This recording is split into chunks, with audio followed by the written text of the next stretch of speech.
이제 마지막 주제로 하겠습니다.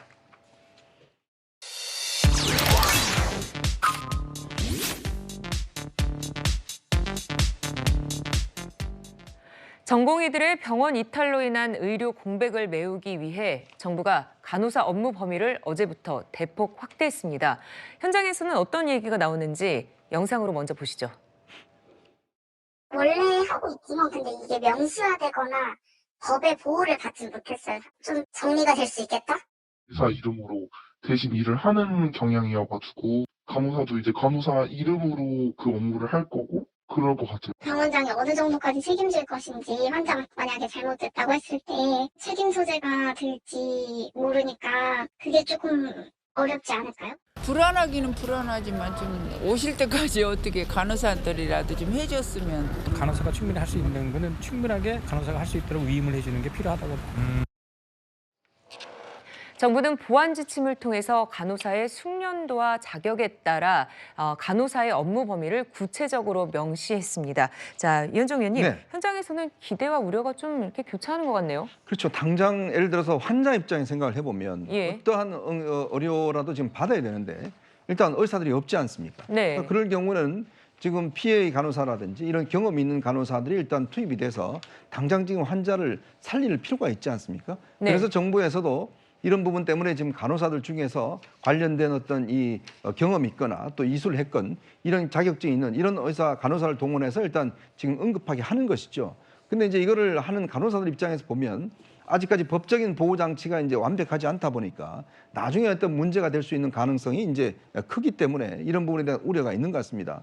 저는 이 문제를 해결하기 위해서는 결국은 지금 의사들이 빨리 복귀를 해서 환자를 위해 치료를 해야 되는데 문제는 지금 의사들이 지금 복귀를 안 하고 있기 때문에 이거는 뭐 어쩔 수 없이 지금 이렇게 하는 것이고, 자 그렇다면 저는 장기적으로 앞으로 이런 의사들의 어떤 치료에 대한 뭐 독점 문제라든지 이런 것들을 해결하기 위해서도 저는 이제 지금 아마 정부가 간호사법 개정 이 문제에 대해서 좀 긍정적으로 검토를 하고 있는 걸로 알고 있습니다. 예. 그리고 피해 간호사에 대한 업무 범위 영역을 법적으로 어떤 확실하게 보호하는 이런 것도 지금 검토를 하고 있는 것 같은데 빨리 이 부분에 대한 좀 법적인 장치는 정부가 좀 뒷받침을 해줘야 될 것 같습니다. 네. 정부 방침에 의사단체는 불법 의료 행위 양성화라고 비판을 했습니다. 그런데 이런 주장에 대해서 어제 저희 채널A에 출연한 최수정 한국전문간호사협회장은 이렇게 답했습니다. 업무가 확대되는 걸 두고 불법 무면허 진료다. 네, 어떻게 보십니까? 이게 상황에 따라서는 불법이고요. 네. 지금은 합법이면 어디가 불법일까요? 저희가 그 일을 하는 거 누가 시켰을까요? 간호사가 시켜서? 아니거든요. 네. 병원장과 그다음에 거기에 있는 진료과가 시켜서 했을 때에는 필요하니까 일을 시켰는데 그게 뭔가 이해관계가 엇갈리면 그걸 불법이라고 하고 지금은 또 그 일을 주면서 합법적으로 하라고 하면 네. 이게 과연 진료의 질이 떨어지는 상황일 거냐라고 해석하기는 되게 어려운 부분이 많죠. 네, 김지우 대변인께서 하실 말씀이 있으시다고요? 지금 의료 행위라는 것은 의사가 어떤 판단을 해서 의료 행위가 이루어져야 되고 간호사들은 그런 의료 행위를 어떤 보조해주는 역할이죠. 네. 그런데 지금 간호사들한테 어떤 의료 행위를 독자적으로 판단해서 진행을 하겠다, 이걸 입법화하겠다 이런 거를 하는 거는 뭐 여러 가지 논란이 있는데 이 상황은 결국 전시 상황에서 벌어지는 일들입니다. 전쟁 상황에서는 너무 급하기 때문에 의사수도 부족하고 환자도 많아서 간호사들한테 처치 권한을 주는 거죠, 일시적으로. 그런데 지금 저희가 전시 상황입니까? 사실 지금 굉장히 심각한 상황입니다. 많은 지금 환자들이 수술이 취소되고 있고요.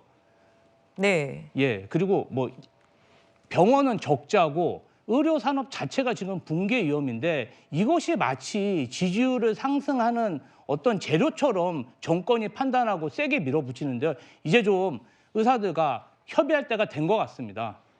네. 빠르게 협의를 해서 좀 환자들이 마음 놓고 그렇게 진료를 받았으면 좋겠습니다.